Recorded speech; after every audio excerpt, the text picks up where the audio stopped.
بسم الله الرحمن الرحیم. السلام علیکم ورحمت الله وبرکاتو. ملګرو، تاسو ته پته را چې زمونږ د ضلع صوابۍ دا د قادیانیت متعلق یو ډیر حساس ځای دی او خاص کر بیا زمونږ تحصیل ټوپۍ.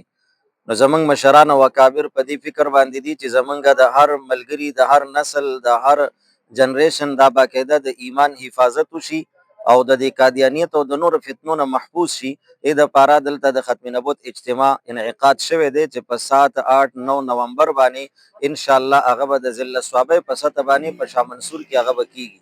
نو دا کوم ملګري کلری نشي تللی چناب نګر ته نشي تللی، دلته موږ د هغې کې شرکت برپور کوشش وکړو، په خپله به کې هم شریک شو ان شاء الله او نورو ملګرو ته هم دعوت ورکړو. دې ځای کې خرچه نشته دی، دلته کې سفر نشته دی، دلته مجاهده نشته دی.